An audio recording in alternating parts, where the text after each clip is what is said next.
नमस्कार दोस्तों, एग्जाम साधक के YouTube प्लेटफॉर्म में आपका स्वागत है। आज से हम यूनिट 6 शुरू करने वाले हैं, लेकिन यूनिट 6 शुरू करने से पहले आपको एक इंपॉर्टेंट इंफॉर्मेशन बता दें जो आपके लिए बहुत जरूरी है। यूनिट 10 हमने अपने चैनल एग्जाम साधक में कंप्लीट करा दी है। आप वहां पर जाकर पूरी तरह से फ्री देख सकते हैं। जो आपका 21 मई को MPPSC का प्रीलिम्स होने वाला है, उसके लिए यूनिट 10 हमने कंप्लीट करा दी है। उसके साथ ही यूनिट 9 की लगभग सारी क्लासेस पढ़ गई हैं। 1-2 क्लासेस बची हैं, वो 1-2 दिन में पढ़ जाएंगी। आप वहां पर जाकर देख सकते हैं MPPSC प्रीलिम्स के हिसाब से। उसके बाद यूनिट 1 की क्लासेस भी आज से पढ़ना शुरू हो गई हैं। हम अपने YouTube चैनल एग्जाम साधक में डालने लगे हैं। आप वहां पर जाकर ये सारी क्लासेस बिल्कुल फ्री हैं, आपको किसी भी तरह का चार्ज नहीं देना है। प्लीज इन्हें देखिए, दूसरों के साथ शेयर करिए, इसका खुद फायदा उठाइए और दूसरों के लिए भी कहिए कि वो इसका फायदा उठाएं। ठीक है, चलिए अब बात शुरू करते हैं यूनिट 6 की। यूनिट 6 जब आप देखेंगे तो यूनिट 6 में 2 पार्ट दिखाई देते हैं, ए पार्ट और बी पार्ट। जब हम पार्ट ए की बात करते हैं तो पार्ट ए में हमें क्या दिखाई देता है? भारत का संविधान शासन प्रणाली। ठीक है, तो आज इसके बारे में हम आते हैं, लेकिन पहले उसके हम क्या जान लेते हैं कि पार्ट बी में क्या है। पार्ट बी में अर्थव्यवस्था के बारे में चीजें बताई गई हैं। किसके बारे में चीजें बताई गई हैं? अर्थव्यवस्था के बारे में पढ़ने के लिए आपसे कहा गया है। उसके बारे में कई टॉपिक्स दिए गए हैं, उसका डिस्कशन हम बाद में करेंगे। लेकिन यूनिट 6 में जो हमारा ये टॉपिक है, भारत का संविधान शासन प्रणाली। क्या? भारत का संविधान शासन प्रणाली, ये चीज हम कवर अप करने वाले हैं यूनिट 6 के अंतर्गत। इसमें सारी चीजें हम आपको पढ़ाने वाले हैं। तो सबसे पहले आखिर यही हेडिंग क्यों दी गई है, इसको हम समझते हैं। तो इसमें क्या बोला गया है कि भारत के संविधान के बारे में आपको पढ़ना है।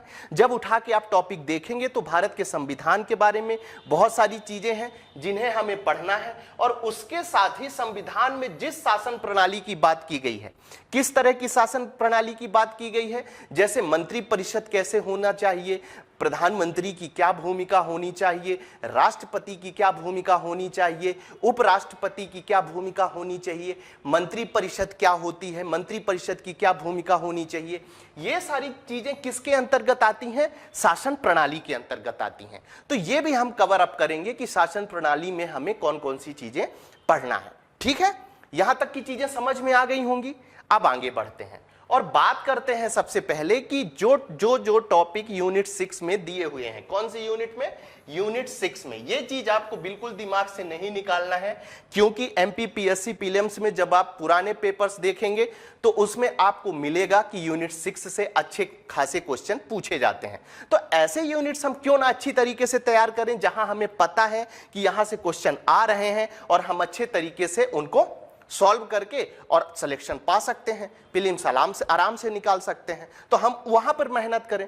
ठीक है, तो यूनिट 6 को आपको ध्यान से पढ़ना है। यूनिट 6 में पहले ही टॉपिक में 2 चीजें बताई गई हैं।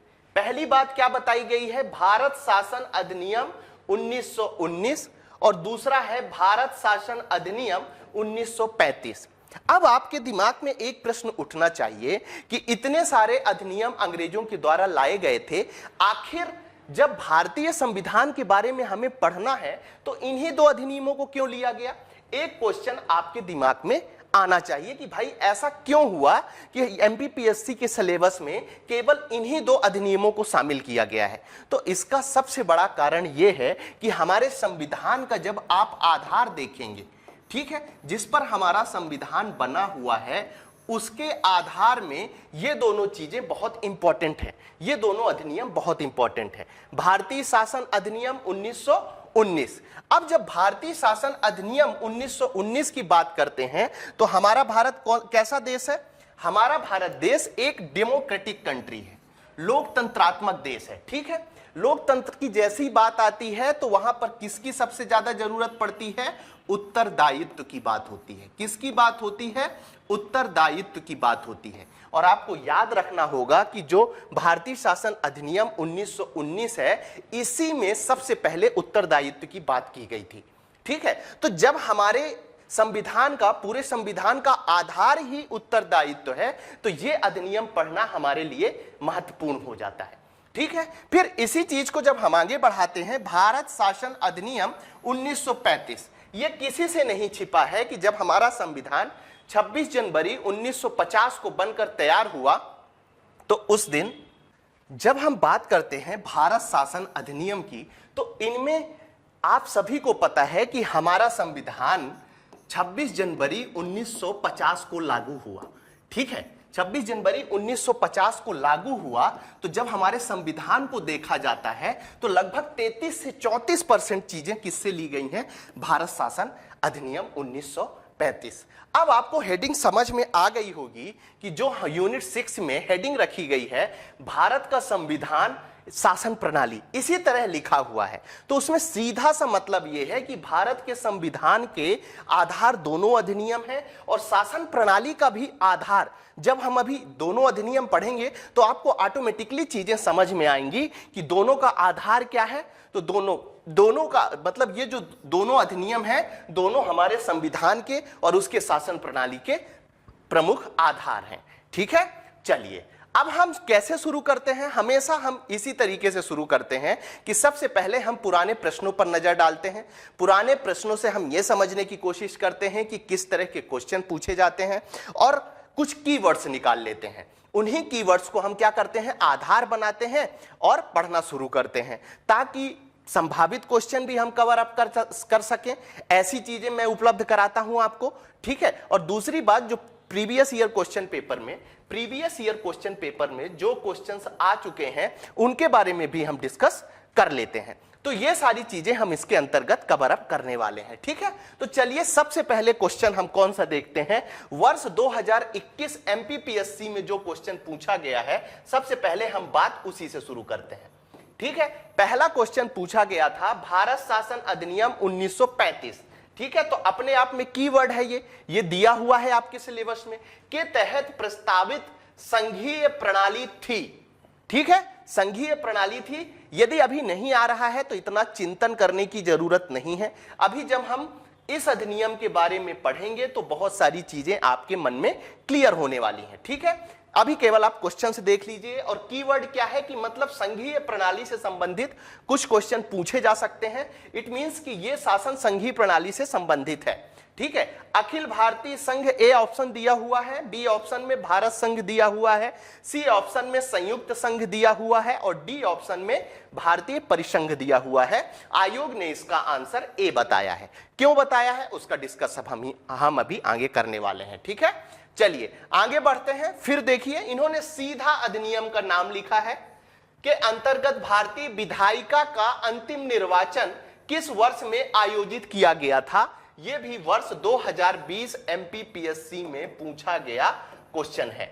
इसका मतलब यह है कि भारत शासन अधिनियम के अंतर्गत जो बड़ी बड़ी चीजें कोई आयोजित, जैसे चुनाव आयोजित किए गए हैं, ठीक है, या कोई आयोग बनाए गए हैं इस अधिनियम के अंतर्गत, तो यह पढ़ना आपके लिए इंपॉर्टेंट हो जाता है। इससे एक कीवर्ड ये निकल कर आता है कि ऐसी चीजें हमें पढ़ना है क्योंकि इस तरह के क्वेश्चन पूछे जा रहे हैं। ठीक है, ए ऑप्शन है 1930 है, बी ऑप्शन है 1934, सी ऑप्शन है 1945 और डी ऑप्शन दिया हुआ है 1947 और इसका सही आंसर है सी 1945। अभी जब हम पढ़ेंगे तो इसके बारे में डिस्कस करने वाले हैं। ठीक है, आपको कीवर्ड समझ में आ रहे हैं? जो मैं समझाने की कोशिश कर रहा हूं उसे अच्छी तरीके से समझिएगा कि पहले मैं क्वेश्चन डिस्कस इसलिए करता हूं ताकि मैं जो चीजें आपको पढ़ाऊं आपको उसका बेस पता चले, वो चीजें समझ में आए, संभावित क्वेश्चनों को आप पकड़ सको। ऐसा नहीं है कि जो मैं चीजें पढ़ा रहा हूं उसी से क्वेश्चन आएगा, लेकिन हां इतना जरूर है कि मैक्सिमम क्वेश्चन इसी से आएंगे। मैं सारे 100% क्वेश्चंस की जिम्मेदारी तो नहीं ले सकता, लेकिन मैक्सिमम क्वेश्चन इससे आएंगे, इसकी जिम्मेदारी ले सकता हूं, इस क्लास से आएंगे। ठीक है, ब्रिटिश भारत में सांप्रदायिक प्रतिनिधित्व की व्याख्या निम्नलिखित में से किस अधिनियम द्वारा की गई है? व्यवस्था है, सॉरी, सांप्रदायिक प्रतिनिधित्व की व्यवस्था क्यों की, मतलब किस अधिनियम के द्वारा की गई है? ठीक है, उसका क्वेश्चन आया हुआ है। इसका मतलब यह है कि जो विशेष चीजें हो रही हैं अधिनियम में, वो चीजें हमें याद रखनी है। और आपको याद होगा, जब आप भारतीय इतिहास पढ़ रहे होते हैं तो आपको पता होगा कि सांप्रदायिक प्रतिनिधित्व के कारण ही अंग्रेजों की जो नीति थी, उसी के कारण 15 अगस्त 1947 को भारत और पाकिस्तान को दो भागों में बंटना पड़ा। ठीक है, तो अपने आप में ये जो सांप्रदायिक प्रतिनिधित्व की घटना है वो बड़ी है, तो निश्चित रूप से जिन जिन अधिनियमों में चर्चा की गई है वहां पढ़ना जरूरी हो जाता है। अब आप यहां पर देखेंगे कि 3 तरह के 4 ऑप्शन दिए गए हैं। भारत काउंसिल अधिनियम 1892, मार्ले मिंटो सुधार 1919, मॉन्टेस्क्यू चेम्सफोर्ड सुधार 1919, भारत सरकार अधिनियम 1935, और इसका सही उत्तर है बी, मार्ले सुधार 1909। अब यहां फिर से एक क्वेश्चन बनता है कि यह चीज बताइए कि जब हम 1935 और 1919 का अधिनियम पढ़ रहे हैं तो आपने यह प्रश्न क्यों लिया यहां पर, जिसका आंसर 1919 है। यहां पर मैं आपको यह बता देना चाहता हूं कि यह जो 1919 का अधिनियम है, ये जो सांप्रदायिक प्रतिनिधित्व की शुरुआत इसी अधिनियम से होती है, और जो विस्तार आपको हम अभी चर्चा करने वाले हैं, इस सांप्रदायिक प्रतिनिधित्व का विस्तार, ठीक है, इस सांप्रदायिक प्रतिनिधित्व का विस्तार आपको 1919 के अधिनियम और 1935 के अधिनियम में देखने को मिलेगा। ठीक है, तो मैं यहां पर आपको यह बताने की कोशिश कर रहा हूं कि जब यह सांप्रदायिक प्रतिनिधित्व से क्वेश्चन आ सकता है, ठीक है, आ सकता है, पूछा जा सकता है, तो सीधी सी बात है कि यहां पर मैं आपको यह बताने की कोशिश कर रहा हूं कि जब मिंटो मार्लो सुधार 1919 का क्वेश्चन जो सांप्रदायिक प्रतिनिधित्व से संबंधित है पूछा जा सकता है, तो सांप्रदायिक प्रतिनिधित्व की चर्चा और सांप्रदायिक प्रतिनिधित्व जो है वो 1919 के अधिनियम में भी दिया गया है और 1935 के अधिनियम में भी दिया गया है। जब यह पूछ सकता है तो हो सकता है आपसे पूछ ले कि 1919 के अधिनियम में सांप्रदायिक प्रतिनिधित्व किन लोगों को नहीं दिया गया है। यदि 4 लोगों को दिया गया है तो हो सकता है वो ऐसा करे कि 3 लोगों का सही नाम दे दे और एक का गलत दे दे, तो आपका क्वेश्चन गलत ना हो यह समझाने के लिए मैंने इसमें यह क्वेश्चन शामिल किया है। ठीक है, चलिए आगे बढ़ते हैं, बात करते हैं भारतीय विधान पालिका प्रथम बार द्विसदनीय बनाई गई। ये यूपीपीएससी 2008 में पूछा गया क्वेश्चन है। तो मुझे लगा, क्योंकि कभी कभी ये होता है कि दूसरे आयोग जो क्वेश्चन पूछते हैं, कभी कभी उन प्रश्नों को आयोग या उसी तरह के प्रश्नों को आयोग अपने प्रश्न पत्र में रिपीट कर देता है, तो क्यों ना हम चारों तरफ नजर बना के चलें कि कैसे आयोग से क्वेश्चन आ रहे हैं। तो ये क्वेश्चन पूछा गया। अब यहां पर कीवर्ड क्या पूछ रहा है कि जो व्यवस्था बनाई गई थी, ठीक है, व्यवस्था बनाई गई थी, उससे अच्छे खासे क्वेश्चन पूछे जाते हैं, तो व्यवस्था से संबंधित चीजें हमें पढ़ लेनी है। ठीक है, अब इसमें ए ऑप्शन क्या दिया हुआ था, 1892 की भारतीय काउंसिल एक्ट द्वारा, 1909 के भारतीय काउंसिल एक्ट द्वारा, तीसरा ऑप्शन क्या है 1919 के भारत सरकार अधिनियम द्वारा, और अंतिम ऑप्शन क्या है कि 1935 के भारत सरकार अधिनियम द्वारा, और इसका सही आंसर है सी, 1919 के भारत सरकार अधिनियम द्वारा। ठीक है, तो यहां पर मैं क्या समझाने की कोशिश कर रहा हूं कि इन अधिनियमों के द्वारा आप शासन की जो व्यवस्था अपनाई गई है, शासन चलाने की जो व्यवस्था अपनाई गई है, उसके बारे में क्वेश्चन पूछे जाते हैं। तो जब अभी हम पढ़ने वाले हैं कि कौन सी व्यवस्था कैसी थी, वो सारी चीजें हम इस अधिनियमों में पढ़ने वाले हैं, जो आपके लिए इंपॉर्टेंट होगा। नेक्स्ट क्वेश्चन पर नजर डालते हैं। यह भी यूपीपीसीएस में 2008 में ही पूछा गया है कि राष्ट्रपति के अध्यादेश निर्गत करने की शक्ति प्रेरित है। ठीक है, यह भी एक व्यवस्था के अंतर्गत इस चीज को शामिल किया गया है। कौन कौन से ऑप्शंस हैं? ए ऑप्शन है भारत सरकार अधिनियम 1919, बी ऑप्शन है भारत सरकार अधिनियम 1935, सी ऑप्शन है भारत सरकार अधिनियम 1909, और डी ऑप्शन है भारत सरकार अधिनियम 1947, और इसका सही आंसर क्या है, बी, भारत सरकार अधिनियम 1935। ठीक है, तो आपको समझ में आ रही है, भले ही वो यूपीपीसीएस में पूछा गया है, यूपीपीएससी में पूछा गया है, लेकिन हो सकता है कि अगली बार यही क्वेश्चन आपको देखने को किसमें मिल जाए, एमपीपीएससी में मिल जाए, क्योंकि एमपीपीएससी ने स्पेशली आपको बोला है 1919 का अधिनियम और 1935 का अधिनियम पढ़ने के लिए, और क्यों बोला है उसकी चर्चा मैंने सबसे शुरू में कर ली है। ठीक है, चलिए अब आगे बढ़ते हैं। निम्नलिखित में से किस अधिनियम द्वारा संवैधानिक निरंकुशता का सिद्धांत, हालांकि ये टफ क्वेश्चन था, एमपीपीएससी में 2017 में पूछा गया था कि प्रवृत्ति किया गया था, थोड़ा सा टफ क्वेश्चन है लेकिन कोई बात नहीं, इसे भी हम इस तरह की चीजें भी कवर अप करने की कोशिश करेंगे। ए ऑप्शन है 1909 का भारतीय काउंसिल अधिनियम, बी ऑप्शन है 1919 का भारत सरकार अधिनियम, सी ऑप्शन है 1935 का भारत सरकार अधिनियम और डी ऑप्शन है 1947 का भारतीय स्वतंत्रता अधिनियम। और इसका सही आंसर क्या है? सी 1935 का भारत सरकार अधिनियम। ठीक है, इसके बारे में थोड़ी सी चीजें इसलिए भी है कि संवैधानिक निरंकुशता के सिद्धांत की प्रवृत्ति, ठीक है, इसका मतलब यह है कि संविधान को उच्च दिखाने की जो प्रवृत्ति आई है वो 1935 के अधिनियम से आपको देखने को मिलेगी, क्योंकि संविधान का मैंने आपको बोला लगभग 1/3 पार्ट, हमारे भारतीय संविधान का लगभग 1/3 पार्ट 1935 के अधिनियम द्वारा लिया गया है। थोड़ा सा भी यदि आप दिमाग लगा लें, ठीक है, इन प्रश्नों में, तो उस लिहाज से ये क्वेश्चन आप सही कर सकते हैं। हो सकता है आपके पढ़ने में ऐसा ना आया हो।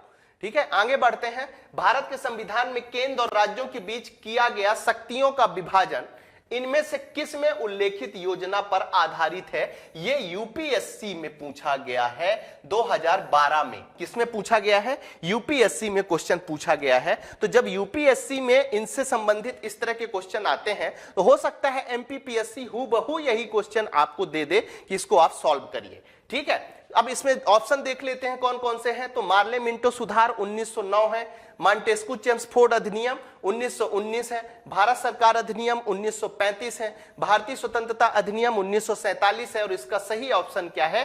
भारत सरकार अधिनियम 1935। ठीक है, तो ये चीजें आपको याद रखनी है। देखिए मैंने यूपीपीएससी के भी क्वेश्चन आपको दिखाए, मैंने एमपीपीएससी के भी क्वेश्चन आपको दिखाए और अंतिम में मैंने यूपीएससी जो 2012 में क्वेश्चन पूछा गया है उसके बारे में भी मैं आपको बता दूं। ठीक है, और कौन से अभी पढ़ रहे हैं हम? आयोगों के बारे में, सॉरी, अधिनियमों के बारे में पढ़ रहे हैं। 1919 के अधिनियम और 1935 के अधिनियम, इन्हीं से जो क्वेश्चन पूछे गए हैं उन्हीं क्वेश्चनों को मैं उठा के आपको समझाने की कोशिश कर रहा हूं। आगे बढ़ते हैं। एक संघीय व्यवस्था और केंद्र में द्वैध शासन व्यवस्था भारत में लागू किया गया था। यह भी यूपीपीसीएस में कब पूछा गया है? 2013 में। ठीक है, अब देखिए व्यवस्था, मैंने आपको बोला कि कीवर्ड आपको पकड़ना है। क्या कीवर्ड आपका होना चाहिए? व्यवस्था, मतलब जो शासन चलाने के लिए जो व्यवस्था अपनाई गई है 1919 के अधिनियम के द्वारा, 1935 के अधिनियम के द्वारा, उससे संबंधित प्रश्न जरूर पूछे जा रहे हैं, यह चीज आपको याद रखनी है। ठीक है, अब इसमें ऑप्शन देख लेते हैं। तो 1909 के अधिनियम द्वारा, बी ऑप्शन है 1919 के अधिनियम द्वारा, सी ऑप्शन है 1935 के अधिनियम के द्वारा और उपरोक्त में से कोई नहीं, और इसका सही आंसर है 1935 के अधिनियम के द्वारा। ठीक है, अभी हड़बड़ाने की जरूरत नहीं है, परेशान होने की जरूरत नहीं है। यदि आपको लगता है कि यह क्वेश्चन आ रहा है तो बहुत अच्छी बात है, और आपको लगता है कि यह क्वेश्चन नहीं आ रहा है तो घबराने की जरूरत नहीं है। आज के इस वीडियोज में हम मेन जो पे अटेंशन करने वाले हैं वो व्यवस्था पे ही करने वाले हैं, जिससे मैक्सिमम क्वेश्चन पूछे जाते हैं। ठीक है, चलिए अब बात शुरू करते हैं हम भारत शासन अधिनियम की। एक बात याद रखिएगा कि इस स्लाइड में जितने भी शब्द हैं मैंने ऐसे ही उठा के पेस्ट कॉपी नहीं किए हैं, बल्कि आपको इसलिए बताना जरूरी है कि मैंने जो जैसे क्वेश्चन बन सकते हैं उसी को आधार बनाकर सारी चीजें मैंने इस स्लाइड में रखी हैं। ठीक है, तो हम शुरुआत किससे करेंगे? भारत शासन अधिनियम 1919 दोनों पढ़ने हैं हमें आज। 1935 भी पढ़ना है और 1919 भी पढ़ना है, लेकिन हम शुरुआत किससे कर रहे हैं? 1919। अब यहां पर साफ साफ लिखा गया है कि प्रीलिम्स एग्जाम में 1919 के सामान्य परिचय से, भाई अधिनियम का भी, कब आया अधिनियम, कब लागू हुआ अधिनियम, ठीक है ना, क्यों आया अधिनियम, इसका अधिनियम का उद्देश्य क्या है, इस तरह के क्वेश्चन जो हैं, जब अधिनियम का सामान्य परिचय हम पढ़ रहे हैं तो हो सकता है कि इस तरह के क्वेश्चन पूछ लिए जाएं।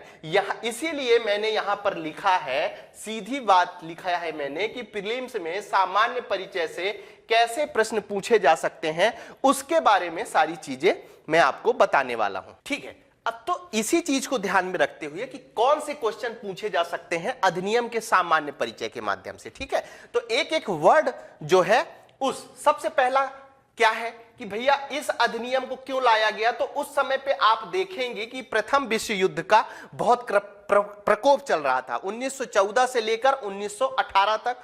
ठीक है, भारत पर ये जो अंग्रेज शासन कर रहे थे, तो प्रथम विश्व युद्ध के कारण इन पर दबाव काफी था अंग्रेजों के ऊपर। ठीक है, तो जब दबाव बढ़ रहा था और हमारे भारत देश में आंदोलन चली रहे थे, ठीक है, तो ये क्रिया की प्रतिक्रिया के रूप में, मतलब हमारे जो नेता थे, नेतागण थे, हमारे जो स्वतंत्रता सेनानी थे, उनकी ऐसी क्रिया करी गई, उन्होंने कहा अंग्रेजों से कि हमें कुछ अधिकार चाहिए। ठीक है, तो दूसरे देशों ने भी कहा, उस समय प्रथम विश्व युद्ध चल रहा था, बोला कि आप जो कर रहे हैं वो भारतवासियों के साथ गलत कर रहे हैं। तो इस तरह के नेशनल और इंटरनेशनल दोनों प्रेशर के माध्यम से इस तरह के अधिनियम लाए गए। इसीलिए मैंने आपको शुरू में बताया था कि उत्तरदायित्व का सिद्धांत यदि पूछा जाए कि किस अधिनियम में सबसे पहले चर्चा की गई है, तो आपको सीधा आंख बंद करके क्या लगाना है, भारत शासन अधिनियम। क्रांतिकारी गतिविधियां काफी थी, इसके कारण यह अधिनियम आया।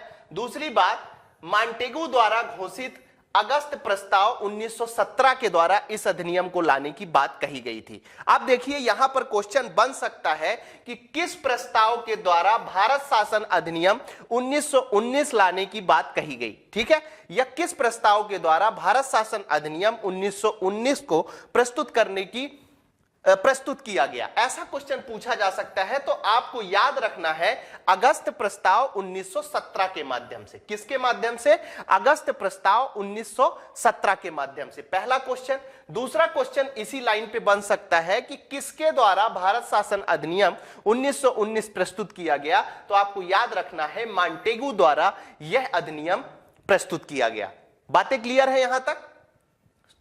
नहीं, मतलब जो प्रस्ताव लाया गया, ये सॉरी अगस्त प्रस्ताव 1917 लाया गया, ये किसके द्वारा लाया गया यदि पूछा जाए, जिसमें भारत शासन अधिनियम 1919 की चर्चा थी, तो मॉन्टेगू द्वारा लाया गया, ये आपको याद रखना है। ठीक है, इसका उद्देश्य क्या था? मैंने आपको बोला कि प्रथम विश्व युद्ध का प्रसार बढ़ रहा था, क्रांतिकारी गतिविधियों का प्रसार बढ़ रहा था, तो इस अधिनियम को लाने का उद्देश्य क्या बोला गया कि हम क्रमिक रूप से उत्तरदायी सरकार की स्थापना, शासन में भारत की भागीदारी को बढ़ावा देने वाले हैं। इस उद्देश्य के साथ भारत शासन अधिनियम 1919 लाया गया। हो सकता है कि आपसे पूछ लिया जाए कि भारत शासन अधिनियम 1919 का अधिनियम उद्देश्य क्या था, तो आपको जवाब देना है क्रमिक रूप से उत्तरदायी सरकार की स्थापना। इतना भी एक ऑप्शन में दिया जा सकता है, या शासन में भारतीयों की भागीदारी को क्रमिक रूप से बढ़ाना, यह भी ऑप्शन में दिया जा सकता है, क्योंकि इस अधिनियम के ये उद्देश्य थे। ठीक है, यहां तक की बातें क्लियर है? चलिए, अब आपसे क्या पूछा जा सकता है कि 1919 के अधिनियम को किस वर्ष लागू किया गया, तो आपको याद रखना है कि वर्ष 1921 में लागू किया गया। क्या याद रखना है? वर्ष 1921 में लागू किया गया। और अधिनियम कौन सा है? तो भारत शासन अधिनियम 1919 है, जिसे कब लागू किया गया? तो 1921 में लागू किया गया। और यह क्वेश्चन इंपॉर्टेंट है, पूछा जा सकता है। ऐसे क्वेश्चन मैं हमेशा कहता हूं कि सरल क्वेश्चन कभी भी आपसे गलत नहीं होने चाहिए। ठीक है, यह चीज आपको याद रखनी है। दूसरी बात, इसका अन्य नाम क्या है? तो मॉन्टेगू चेम्सफोर्ड अधिनियम के नाम से भी इसे जाना जाता है। यह चीज भी आपको याद रखनी है। ठीक है, चलिए आगे बढ़ते हैं। अब प्रमुख प्रावधानों की बात करेंगे। किसकी बात करेंगे? प्रमुख प्रावधानों की बात करेंगे, प्रमुख व्यवस्था की बात करेंगे कि कौन सी व्यवस्था इसके अंतर्गत की गई थी। ये सारी चीजें हम इसके अंतर्गत कवर अप करने वाले हैं। ठीक है, तो और इससे अच्छे खासे क्वेश्चन पूछे जाते हैं, इसलिए आपको ध्यान से इन चीजों को समझना है। शासन व्यवस्था को लेकर प्रमुख परिवर्तन। शासन व्यवस्था का मतलब क्या है कि शासन चलाने के लिए जो व्यवस्था की गई, किसको चलाने के लिए? शासन चलाने के लिए जो व्यवस्था की गई है, उसे हम समझने की कोशिश करेंगे। अब यहां पर शासन चलाने का मतलब क्या है? शासन चलाने का मतलब क्या है? शासन चलाने का सीधा सा मतलब है कि राज्यों में शासन कैसे किया जाएगा, नंबर 1। नंबर 2, केंद्र में शासन कैसे किया जाएगा। नंबर 2, विषयों का बंटवारा कैसे किया जाएगा। नंबर 3, नंबर 4, मंत्रीगण या मंत्री परिषद किस तरह से बनाई जाएगी, ये चीज। नंबर 5 क्या हो सकता है कि भैया जो दूसरी चीजें हैं शासन व्यवस्था के अंतर्गत, जो अधिनियम बनाने हैं, जो आयोग बनाने हैं, उनको कैसे बनाया जाएगा। तो ये सारी चीजें इसके अंतर्गत पढ़नी है। किसके अंतर्गत? शासन व्यवस्था के अंतर्गत। ठीक है, अब इसमें प्रमुख परिवर्तन कौन से किए गए, बड़े ध्यान से सुनिएगा। थोड़ी थोड़ी सी कंफ्यूजन वाली चीजें हैं, लेकिन आपको याद रखना है क्योंकि 1919 के अधिनियम और 1935 के अधिनियम में कुछ चीजें मैं आपको ऐसा बताऊंगा जो 1919 में शुरू की गई, 1935 में समाप्त की गई।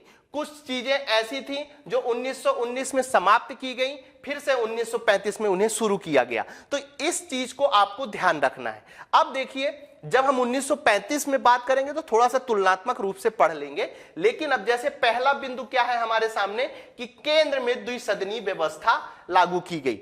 अब यहां पर ध्यान देने की जरूरत है, थोड़ा सा ध्यान से सुनिएगा। आपसे पूछ लेंगे वो कि केंद्र में द्विसदनीय व्यवस्था किस अधिनियम के अंतर्गत लाई गई, ठीक है, उसमें आपको दे देंगे नीचे 1919 का अधिनियम, 1935 का अधिनियम, 1919 का अधिनियम और 1858 का अधिनियम या 1893 का अधिनियम, कुछ भी दे देंगे, ठीक है।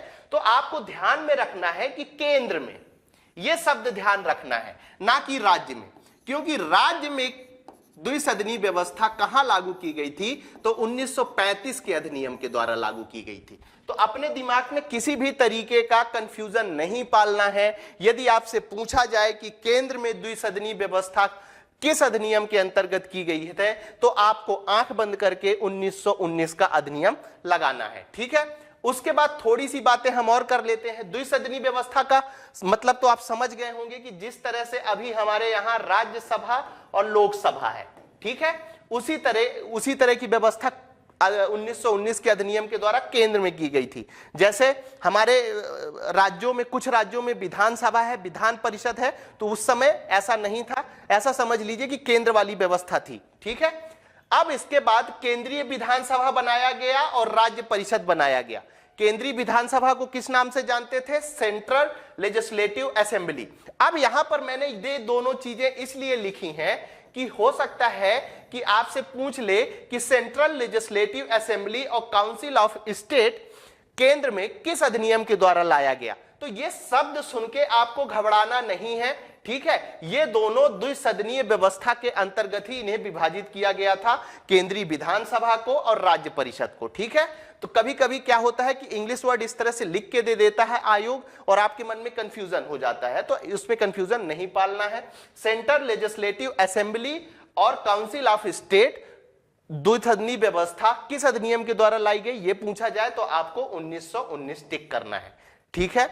उसके बाद हो सकता है कभी खुदा ना वास्ता यदि पेपर टफ बनता है, ठीक है, पेपर टफ बनता है तब वो आपसे पूछ सकते हैं कि 1919 अधिनियम के द्वारा जो द्विसदनीय व्यवस्था की गई थी उसमें केंद्रीय विधानसभा या सेंट्रल लेजिस्लेटिव असेंबली का कार्यकाल कितना था, तो आपको याद रखना है 3 वर्ष था, ठीक है। क्वेश्चन समझ में आ रहे हैं। उसके बाद आपसे यह पूछा जा सकता है कि केंद्र में द्विसदनीय व्यवस्था लागू की गई, उसमें काउंसिल ऑफ स्टेट राज्य परिषद का कार्यकाल कितना था, तो 5 वर्ष था। यह भी आपको याद रखना है, सीधा सीधा क्वेश्चन पूछा जा सकता है, ठीक है। थोड़ा सा क्वेश्चन यदि इसी से द्विसदनीय व्यवस्था से थोड़ा सा टफ क्वेश्चन बनता है तो आपसे क्या पूछा जाएगा कि 1919 के तहत मूलतः कितने सदस्य थे, तो 140 सदस्य थे। किसमें? केंद्रीय विधानसभा में, ठीक है। जब यह अधिनियम लागू किया गया जिसमें द्विसदनीय व्यवस्था लागू की गई, उस व्यवस्था में केंद्रीय विधानसभा में कितने सदस्य थे, तो 140 सदस्य थे, जिसमें 100 निर्वाचित सदस्य थे। कैसे निर्वाचित होते थे उसके बारे में हम चर्चा करेंगे, और 40 मनोनीत सदस्य थे। और जब हम इसी तरह बात करते हैं राज्य परिषद की, तो राज्य परिषद में सेक्शन 18 के अनुसार, सेक्शन याद नहीं भी रहेगा तो कोई बात नहीं, लेकिन आपको सदस्य संख्या जरूर याद रखनी है। 60 सदस्य जो हैं, जिसमें से 20 सदस्य सरकारी थे और 40 जो थे वो निर्वाचन के तौर पे रखे गए थे, ठीक है। तो ये चीज क्लियर हो गई। टफ से टफ क्वेश्चन भी यदि केंद्र में द्विसदनीय व्यवस्था से पूछा जाता है तो इन्हीं में से घुमा के पूछा जाएगा। इसीलिए मैंने आपसे बोला है कि ये स्लाइड बहुत इंपॉर्टेंट है अपने आप में। आगे बढ़ते हैं। उसके बाद क्या किया गया कि संपूर्ण विषयों को 2 भागों में बांट दिया गया।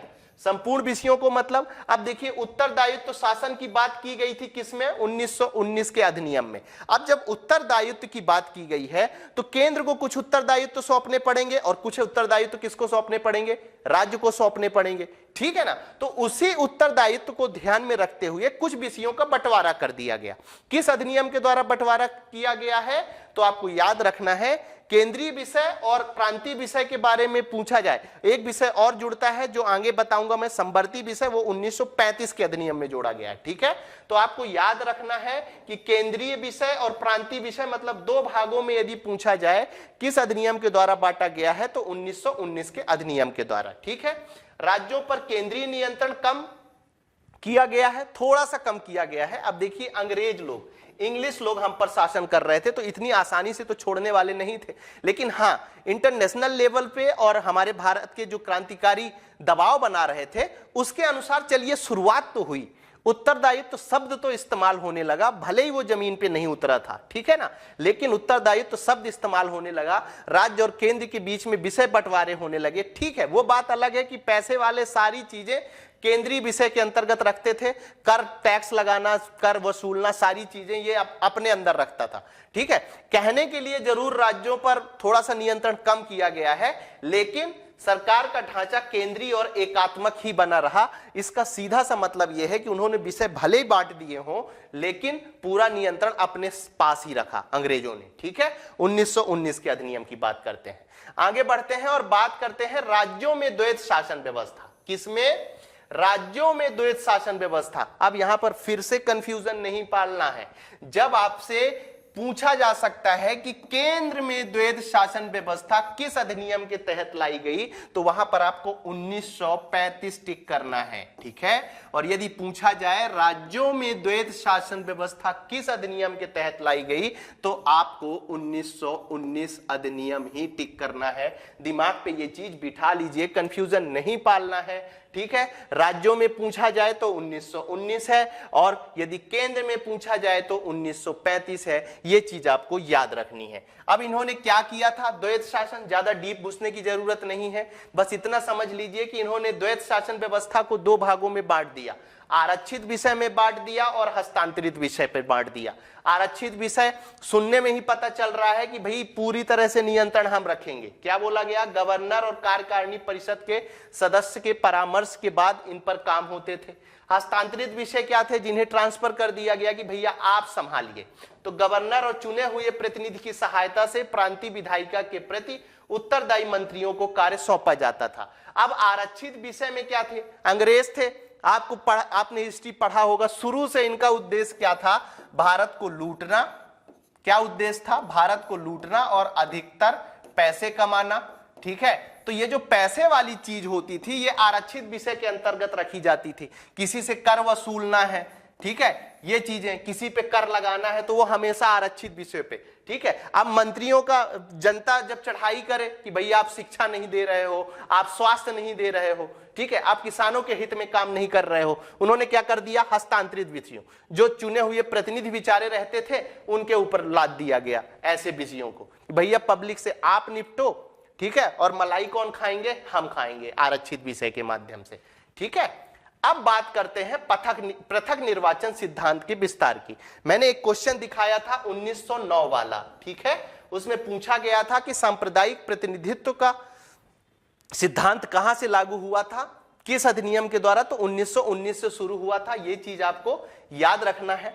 ठीक है, फिर विस्तार किया गया था, उसमें मुस्लिमों को अलग किया गया था। अब ये चारों नाम आपको याद रखना है कि 1919 के अधिनियम के अंतर्गत पृथक निर्वाचन के सिद्धांत के अंतर्गत किन्हें किन्हें सांप्रदायिक निर्वाचन के तहत रखा गया। तो आपको ये चारों नाम आंख बंद करके आपको याद कर लेना है। ठीक है, कोई कॉन्सेप्ट नहीं है, कोई कुछ नहीं है, ये चारों चीजें आपको याद रखना है कि 1919 के अधिनियम के अंतर्गत सिखों को नंबर 1, नंबर 2 ईसाइयों को, तीसरा आंग्ल भारतीयों को और चौथा यूरोपियों को सांप्रदायिक आधार पर सांप्रदायिक निर्वाचन दिया गया। ठीक है, उसके बाद ये चीज याद हो गई, इसे याद कर लीजिए। अच्छे तरीके से क्वेश्चन पूछा जा सकता है। इसमें एक क्वेश्चन ऐसा भी पूछा जा सकता है कि 1919 के अधिनियम के तहत पृथक निर्वाचन सिद्धांत का विस्तार किसके लिए नहीं किया गया? अब सिखों, ईसाइयों, आंग्ल भारतीयों और यहां पर क्या लिख देगा? महिलाओं। तो आपको महिला टिक करके आना है। ठीक है, चलिए आगे बढ़ते हैं। प्रत्यक्ष निर्वाचन की व्यवस्था प्रारंभ की गई। ठीक है। अब प्रत्यक्ष निर्वाचन का ऐसा नहीं है कि जैसे अभी आपको वोट देने का अधिकार, जो 18 साल से ऊपर है उन्हें वोट देने का अधिकार दे दिया गया, ऐसा नहीं था। यहां पर देखने में ये सुंदर तो लग रहा है कि प्रत्यक्ष निर्वाचन का अधिकार कब से मिल गया, 1919 से ही मिलता हुआ दिखाई दे रहा है, लेकिन ऐसा बिल्कुल नहीं था। उन्होंने क्या बोला कि संपत्ति के आधार पर हम उन लोगों को चुनाव मतलब वोट देने का अधिकार देंगे, कर के आधार पे जो कर अधिक देते हैं उनको देंगे, शिक्षा जो पढ़ा लिखा आदमी होगा उसी को हम वोट देने का अधिकार देंगे। और आपको याद रखना है कि जब ये चारों चीजें, ये तीनों चीजें हटी हैं, संपत्ति, कर, शिक्षा, तभी हमारा भारत देश लोकतंत्र बना है। आज देखिए अनपढ़ आदमी भी वोट दे सकता है, जिसके पास संपत्ति नहीं है वो भी वोट दे सकता है, जो कर दे रहे हैं वो भी वोट दे सकते हैं, जो टैक्स नहीं दे रहे हैं वो भी वोट दे सकते हैं। ठीक है, तो प्रत्यक्ष निर्वाचन व्यवस्था किस अधिनियम के द्वारा की गई है, यदि ऐसा पूछा जाए तो आपको 1919 का अधिनियम टिक करना है। किन किन आधारों पर प्रत्यक्ष निर्वाचन की व्यवस्था की गई थी, तो इसके 3 आधार थे, संपत्ति, कर और शिक्षा। ये तीनों चीजें आपको याद रखनी है। आगे बढ़ते हैं और बात करते हैं छठवें बिंदु की, केंद्रीय लोक सेवा आयोग के गठन का प्रावधान किस अधिनियम के द्वारा किया गया, तो आपको याद रखना है 1900 भारत शासन अधिनियम 1919। पहला क्वेश्चन तो ये पूछा जा सकता है, और दूसरा क्वेश्चन आपसे पूछा जा सकता है कि इसका गठन कब किया गया है, तो आपको याद रखना है 1 अक्टूबर 1926। पूरी डेट के साथ इसे याद रखना है। मैंने हमेशा आपसे कहा है कि जबरदस्ती की कोई भी चीजें बोर्ड में आपको हमारे स्मार्ट बोर्ड में लिखी हुई नहीं मिलेंगी। यदि मैंने आपको लिखा है 1 अक्टूबर 1926, तो ये पूरी डेट आपको याद होनी चाहिए कि केंद्रीय लोक सेवा आयोग का गठन कब किया गया है, तो 1 अक्टूबर 1926। अब इसी अधिनियम के अंतर्गत बजट की क्या स्थिति थी, ये भी तो आखिर एक व्यवस्था है ना, ठीक है ना। तो बजट के लिए क्या व्यवस्था बनाई गई थी 1919 के अधिनियम में, तो पहली बार केंद्रीय बजट को राज्यों के बजट से अलग कर दिया गया। अब यहां पर क्वेश्चन बन सकता है कि नहीं बन सकता, आप ही बताइए।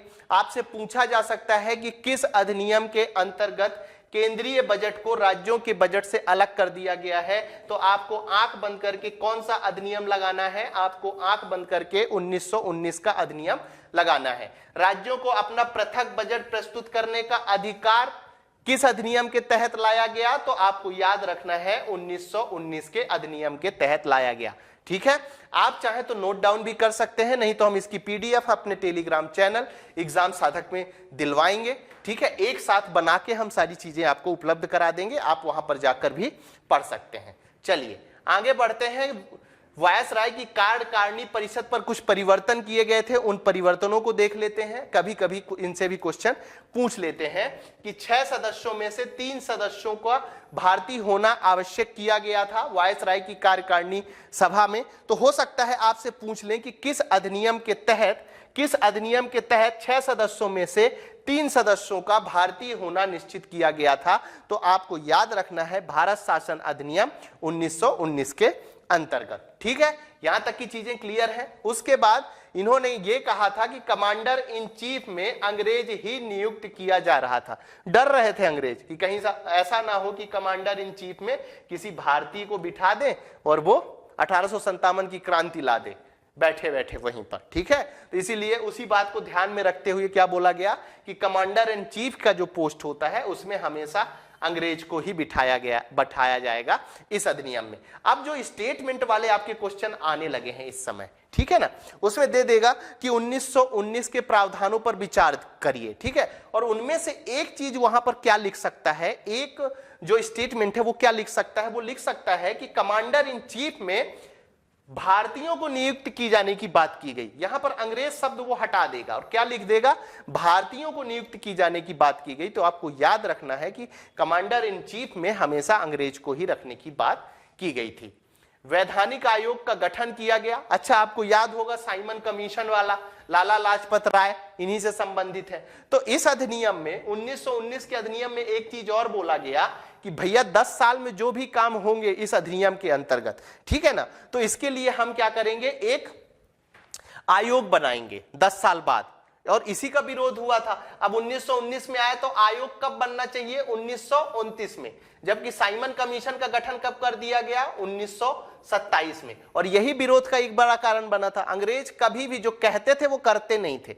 एक चीज आपको दिमाग में बिठाना था। यह अधिनियम भी लाया गया, पढ़ने में देखने में तो बड़ा सुंदर लग रहा है, लेकिन इतना सुंदर वास्तव में था नहीं वो। ठीक है, उत्तरदायित्व तो कहने मात्र का था। वोटिंग मैंने आपको दिखा दी। संपत्ति किसके पास थी ज्यादा? अंग्रेज के जो करीबी थे उन्हीं के पास संपत्ति ज्यादा थी। कर कौन देता था? अंग्रेजों के जो करीब होते थे वही कर देता था। शिक्षित आदमी किसके पास बैठना पसंद करते थे? तो शिक्षित आदमी भी अंग्रेजों के पास बैठना पसंद करते थे। तो आप समझ रहे हैं, अपने आदमी भी वो बना रहे थे अपने को मजबूत करने के लिए, ऐसे अधिकार देके। एक तरफ अपने आदमी बना रहे थे और दूसरी तरफ जो क्रांतिकारी लोग थे, हमारे आंदोलनकारी थे, उनको भी थोड़ी थोड़ी बातों से संतुष्ट करने की कोशिश कर रहे थे। ठीक है, चलिए उसके बाद कुछ महत्वपूर्ण बातें हैं 1919 के अधिनियम के तहत जिनसे क्वेश्चन पूछे जा सकते हैं। पहला क्वेश्चन तो यह पूछा जा सकता है कि प्रांतों में द्वैत शासन के जनक किन्हें माना गया है? प्रांतों में द्वैत शासन जिन्हें हम आगे अभी पढ़ने वाले हैं, 1919 में ही प्रांतों में द्वैत शासन लागू किया गया है। तो लियोनस कार्टियस का नाम आपको याद रखना है। 3 स्टार बनाइए और नोट डाउन करिए, लियोनस कार्टियस। ठीक है, यह हो सकता है, यहां पर मैंने हमेशा बोला है कि आप जब लेफ्ट से राइट की ओर पढ़िए तो हमेशा राइट से लेफ्ट की ओर भी एक बार दिमाग में रिमाइंड जरूर कर लीजिए। अब यहां पर क्या क्वेश्चन पूछा जा सकता है कि लियोनस कार्टियस किससे संबंधित है? तो वो संबंधित है प्रांतों में द्वैत शासन के जनक के नाम से संबंधित है। ठीक है, उसके बाद वर्ष 1926 और वर्ष 1945 का केंद्रीय विधानसभा का चुनाव भारत शासन अधिनियम 1919 के तहत किया गया। ठीक है, अभी जब मैं आपको पुराने क्वेश्चन पेपर दिखा रहा था तो वहां पर पूछा था कि कौन से इनमें से कौन सा चुनाव भारत शासन अधिनियम 1919 के अंतर्गत किया गया था, और उसमें ऑप्शन में 1945 दिया गया था। ठीक है, तो आपको याद रखना है वर्ष 1945 का। और वर्ष 1926 का जो दो चुनाव हुए थे वो भारत शासन अधिनियम 1919 के अंतर्गत किए गए थे। ठीक है, ये दोनों चीजें याद रखनी है। तो यहां तक की चीजें क्लियर हो गई 1919 के अधिनियम के। जो क्वेश्चन पूछे जाते हैं, जो मैंने आपको पहले ही पेपर दिखा के बता दिया है कि मैक्सिमम क्वेश्चन व्यवस्था से पूछे जाते हैं कि द्विसदनी व्यवस्था हो गया, द्वैत शासन व्यवस्था हो गया। ठीक है, उसके बाद आयोग व्यवस्था हो गई, केंद्रीय आयोग की व्यवस्था हो गई, ये सारी चीजें पूछी गई हैं। उनकी सारी इंफॉर्मेशन मैंने दे दी है जितने की जरूरत थी। उत्तर प्रदेश से कैसे क्वेश्चन पूछे गए हैं वो मैंने आपको बता दिया है। यूपीएससी में कैसे क्वेश्चन इससे आए हैं अधिनियम से, वो चीजें मैंने आपको बता दी हैं। ठीक है, तो 1919 की सारी चीजें क्लियर होंगी। अब हम बात करते हैं भारत शासन अधिनियम 1935 की। ठीक है, थोड़ी थोड़ी सी चीजें हैं, ज्यादा दिमाग लगाने की जरूरत नहीं है। बहुत सारी चीजें केवल याद करने वाली हैं और मैं समझाने की जितनी कोशिश हो सकती है, जहां क्वेश्चन बन सकते हैं वो सारी चीजें मैं आपसे डिस्कस कर रहा हूं ताकि आपको किसी भी तरीके की दिक्कत ना हो। ठीक है, अब फिर से वही बात कि प्रीलिम्स में सामान्य परिचय से कैसे प्रश्न पूछे जा सकते हैं। सामान्य परिचय से तो पहले तो आपको याद रखना है कि भारत शासन अधिनियम 1935 का आधार क्या है।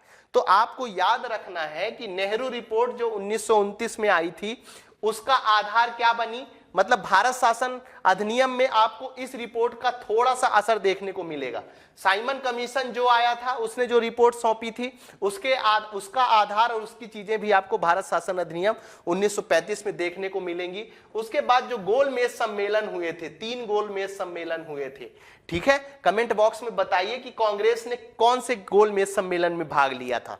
ठीक है, उसके बाद व्यापक दस्तावेज इसे माना जाता है। व्यापक दस्तावेज किसे माना जाता है? भारत शासन अधिनियम को। और जब व्यापक माना जाता है तो हो सकता है आपसे पूछ ले, क्योंकि स्पेशली इन्होंने लिख रखा है आपके सिलेबस में कि आपको भारत शासन अधिनियम 1935 पढ़ना है। ठीक है, और जब भारत शासन अधिनियम और 1919 का अधिनियम पढ़ने के लिए लिख रखा है तो उसकी मुख्य चीजें आपको याद होनी चाहिए, आपको पता होनी चाहिए। हो सकता है वो आपसे पूछ लें कि भारत शासन अधिनियम में कितने अनुच्छेद और कितनी अनुसूचियां थी, तो आपको याद रखना है कि 321 अनुच्छेद। कितने अनुच्छेद? 321 अनुच्छेद और 10 अनुसूचियां शामिल थी। कितनी? फिर से रिपीट कर रहा हूं अपने आप को, 321 अनुच्छेद और 10 अनुसूचियां इसके अंतर्गत शामिल की गई थी। जिस प्रकार हमने भारत शासन अधिनियम 1919 का उद्देश्य देखा था, तो हम भारत शासन अधिनियम 1935 का उद्देश्य देख लेते हैं कि भारत में उत्तरदायी शासन को और अधिक मजबूती से जो स्थान देने की बात की गई, वो भारत शासन अधिनियम 1935 में की गई।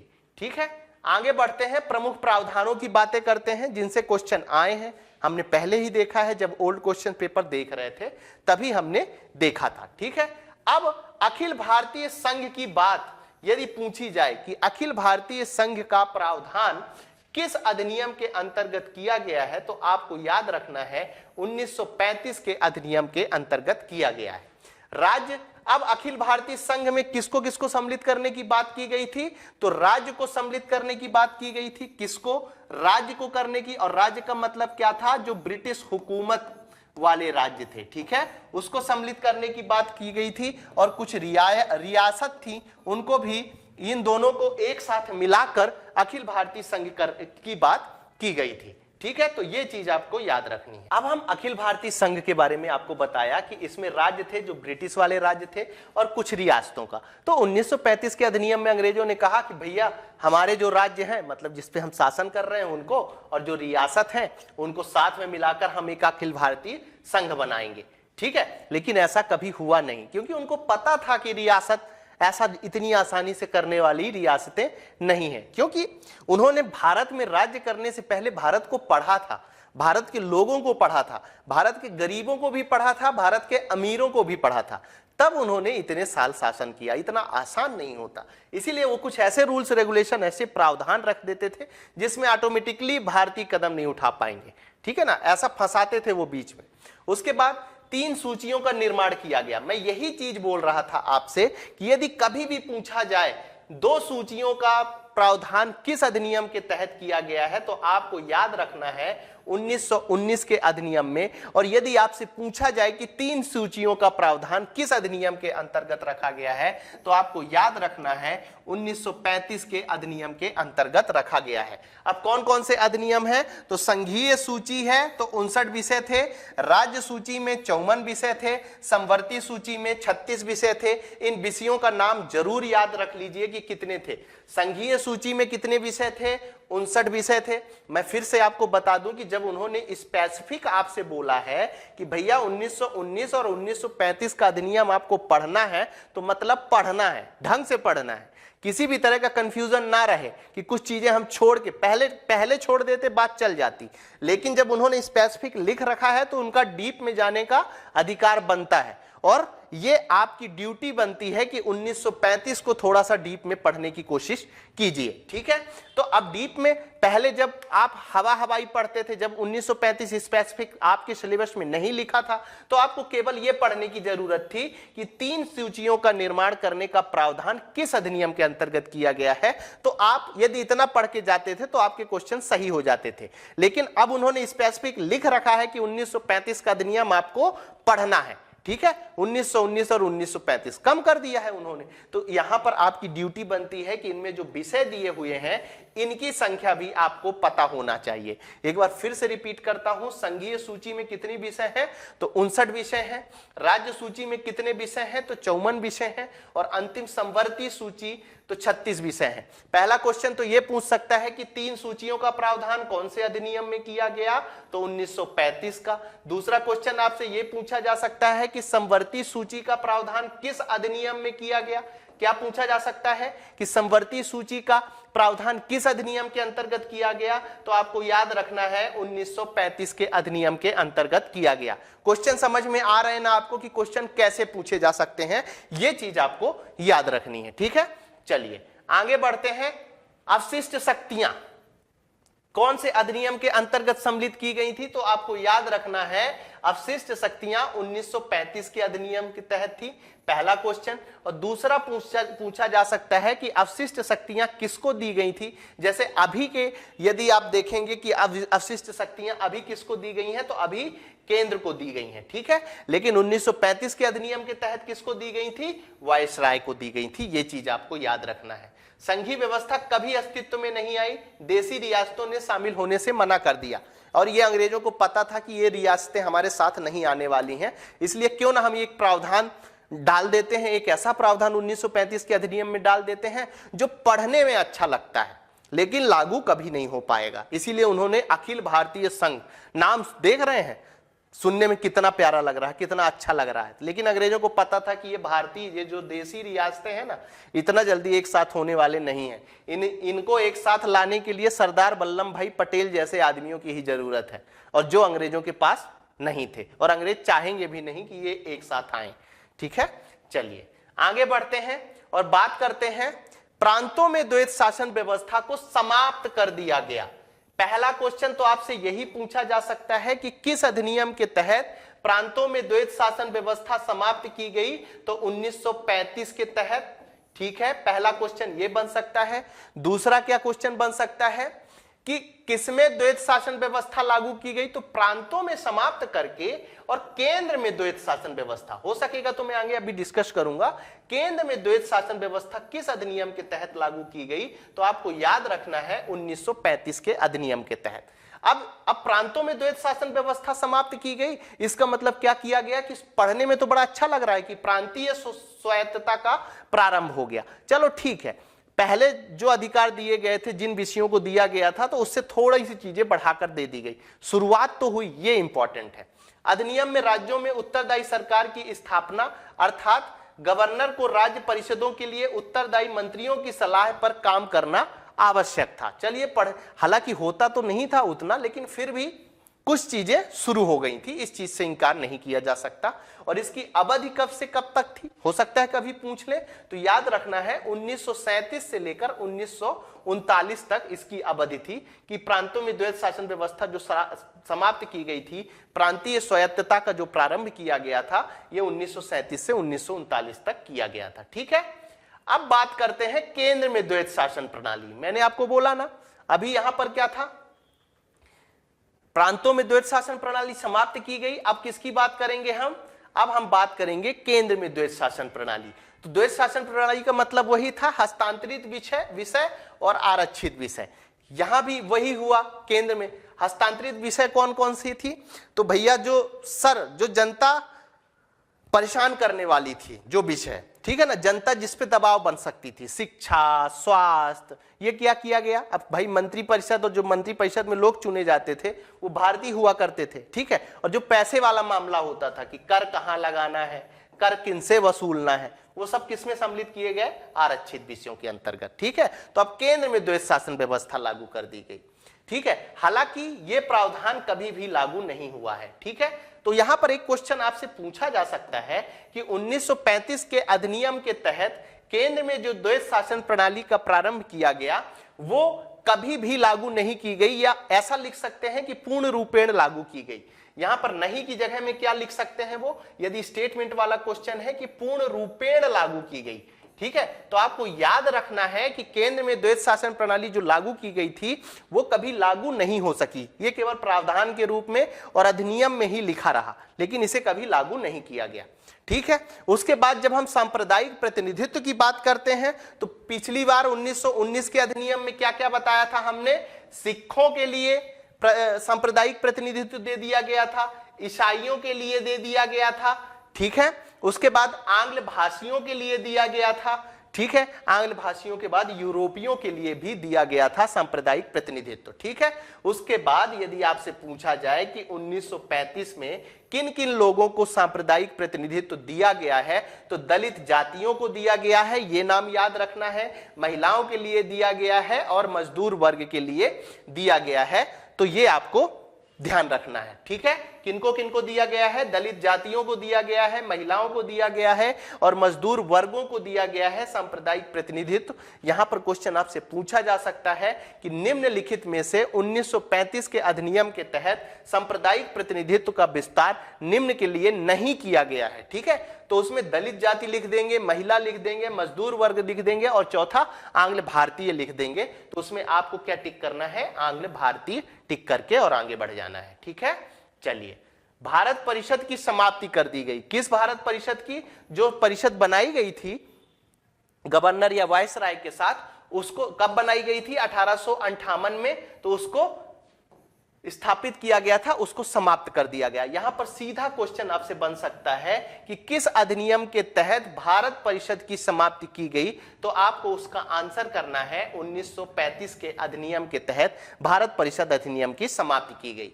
उसके बाद मताधिकार का विस्तार किया गया। ऐसा क्वेश्चन बनने की कम संभावना है, फिर भी आपको याद रखना है कि लगभग 10% लोगों को, अब आप समझ लीजिए, अंदाजा लगा लीजिए। और पिछली बार 1919 में मैंने आपको बताया था किसके किसके आधार पर, संपत्ति के आधार पर, किसके आधार पर वोट देने का अधिकार दिया गया था, संपत्ति के आधार पर वोट देने का अधिकार दिया गया था, कर के आधार पर वोट देने का अधिकार दिया गया था, और नंबर 3 आपको याद रखना है, शिक्षा के आधार पर वोट देने का अधिकार 1919 के अधिनियम के तहत दिया गया था। ठीक है, और थोड़ा सा विस्तार कर दिया गया मताधिकारों का। इन्हीं में से किसमें विस्तार किया गया, तो 1935 के अधिनियम में। उसके बाद आप एक चीज आपको याद रखनी है, ये भी, भारतीय रिजर्व बैंक की स्थापना किस अधिनियम के तहत की गई, इसका नाम दूसरा था, तो 1935 के अधिनियम के तहत की गई। देश की मुद्रा और साख का नियंत्रण हेतु आरबीआई का गठन किया गया। आरबीआई कब गठित किया गया था, आपको एक बार कमेंट बॉक्स में जरूर बताना है। उसके बाद लोक सेवा आयोग का गठन, तो 1919 में कौन सी केंद्रीय लोक सेवा की गई थी, याद रखिएगा, ये अंतर मैं इसीलिए बता रहा हूं यहां पर। 1919 में केंद्रीय लोक सेवा आयोग का गठन किया गया था, लेकिन 1935 के अधिनियम में कौन कौन से लोक सेवा आयोग का गठन कर दिया गया, तो संघ लोक सेवा आयोग का गठन कर दिया गया, राज्य लोक सेवा मतलब प्रांतीय लोक सेवा आयोग का गठन कर दिया गया, और साथ में संयुक्त लोक सेवा आयोग का गठन कर दिया गया। मैंने आयोग की जो यूनिट 10 है आपका, उसकी सारी क्लासेस हमारे YouTube चैनल एग्जाम साधक में आपको बिल्कुल फ्री में अवेलेबल है। आप जाइए, देखिए, उसका लाभ उठाइए, और मैंने बहुत ही अच्छे तरीके से उसको तैयार किया है। इन चीजों का विशेष ध्यान रखा है कि जो पुराने क्वेश्चन पूछे गए हैं उनको मैंने यूनिट 10 आयोग वाले टॉपिक में कवर अप किया है, और जो संभावित क्वेश्चन है उस लिहाज से भी मैंने सारी चीजें उपलब्ध कराने की कोशिश की है। ठीक है, चलिए अब आगे बढ़ते हैं और बात करते हैं हम संघीय न्यायालय की स्थापना यदि पूछी जाए कि कब हुई थी, तो वर्ष 1937 में हुई थी। यह चीज आपको याद रखना है।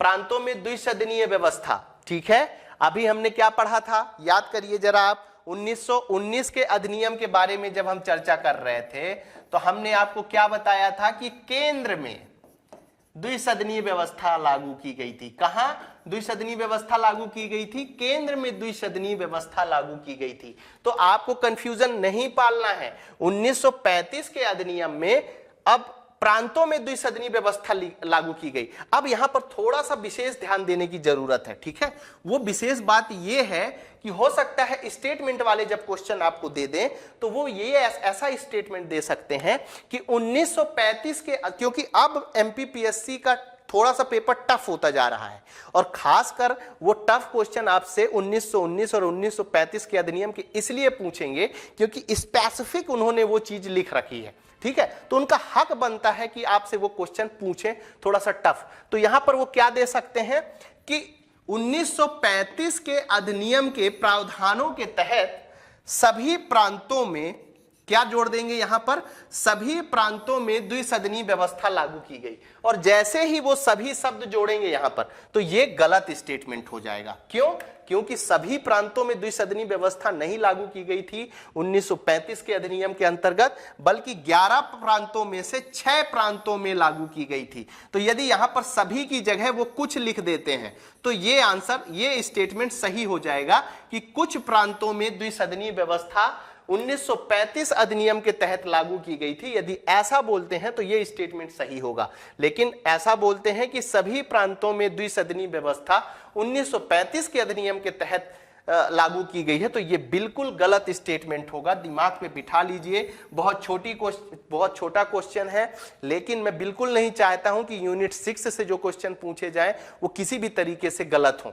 ठीक है, इसलिए इनको गलत किसी भी हालत में नहीं करना है, ये चीज आपको याद रखना है। एक क्वेश्चन तो ये पूछ सकता है और दूसरा क्वेश्चन ये पूछ सकता है कि 1935 के अधिनियम के तहत, क्या पूछ सकता है, 1935 के अधिनियम के तहत कितने प्रांतों में द्विसदनीय व्यवस्था लागू की गई थी? एक बार फिर से मैं क्वेश्चन रिपीट करता हूं कि 1935 के अधिनियम के प्रावधानों के तहत कितने प्रांतों में द्विसदनीय व्यवस्था लागू की गई थी? यह क्वेश्चन आपसे पूछ सकते हैं, तो आपको याद रखना है 6 प्रांतों में। ठीक है, 11 प्रांत थे जिस पे ब्रिटिश हुकूमत कर रहे थे, शासन कर रहे थे, जिसमें से 6 प्रांतों में केवल द्विसदनीय व्यवस्था लागू की गई।